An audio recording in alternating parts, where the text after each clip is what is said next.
contre les juges iniques. Il n'y a pas d'iniquité plus odieuse que celle qui commet l'injustice au nom même de la justice. C'est contre une iniquité pareille que s'élève ici le psalmiste, avec une véhémence d'indignation qui lui suggère des images hardies, entassées en quelque sorte les unes sur les autres et jetées à la face des coupables.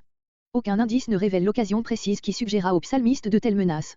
On a pensé soit à l'époque de Saül, soit à celle où Absalom feignait un grand désir de rendre la justice mieux que son père, et cela, pour s'attirer des partisans et préparer ses crimes, 2 Samuel 15.5. Mais aucune de ces conjectures ne s'impose de préférence à l'autre. À bien des époques il y a eu et il y aura encore des juges iniques. C'est pourquoi ce psaume est, pour tous les temps, un sérieux avertissement. Après l'apostrophe initiale, qui introduit brusquement le psaume, versets 2 et 3, une première strophe stigmatise l'esprit qui anime les méchants, versets 4 à 6, une seconde demande et annonce leur châtiment, versets 7 à 10, les 2 derniers versets sont le chant de triomphe anticipé du juste, versets entre 11 et 12. Verset 2. Versets 2 et 3 les juges iniques. Est-ce en restant muets? Les juges dont il s'agit laissent passer sans rien dire de grande iniquité. Ainsi compris, le texte offre une contradiction voulue, vous êtes donc juge pour ne pas juger, en hébreu, est-ce un mutisme de justice que vous dites, une sentence muette que vous rendez? Au moyen d'une légère correction, on obtient le sens suivant, est-ce vraiment la justice que vous rendez, ô Dieu? Ce titre de Dieu serait appliqué aux juges, parce que leurs sentences doivent être en réalité celles de Dieu. Comparez Psaume 82.6. Il y aurait à la fois dans ce nom ironie et sanglant reproche. Cependant une modification du texte primitif ne nous semble pas s'imposer. Verset 3. Dans votre cœur, vos pensées cachées sont déjà des crimes. Dans le pays, il s'agit ici des actes manifestes faisant suite aux pensées cachées et par lesquels les défenseurs du droit violent le droit, faisant pencher à leur gré la balance de la justice. Verset 4. Verset 4 assis le venin de la méchanceté. Dès le sein maternel. Les instincts pervertis de ces hommes injustes remontent, chez eux, aussi haut que la vie elle-même.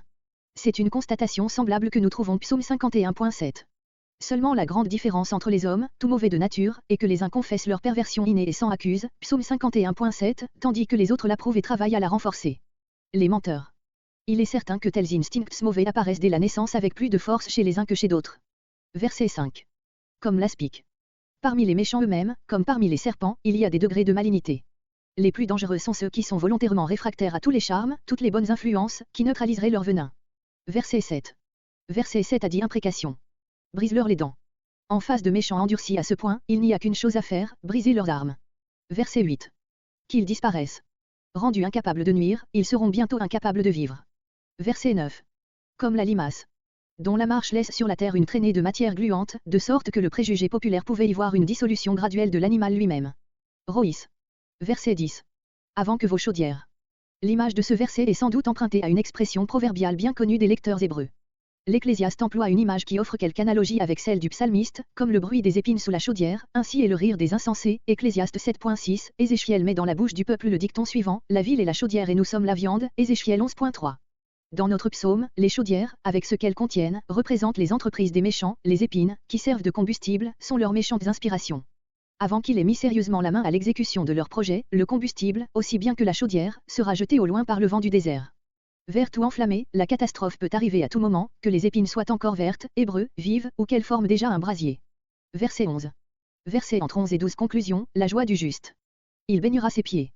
Il y a dans cette joie une âpre saveur que le soleil de la grâce doit transformer, mais non détruire, car il faut que la justice ait raison de toutes les iniquités. Ici, comme au psaume 52, le psalmiste ne distingue pas entre le sort du mal et celui du méchant. Il est vrai qu'il a décrit un état de perversité où la volonté du méchant s'est identifiée avec le mal, versets 2 et 3. La confusion de Satan est encore maintenant un sujet de joie pour les enfants de Dieu.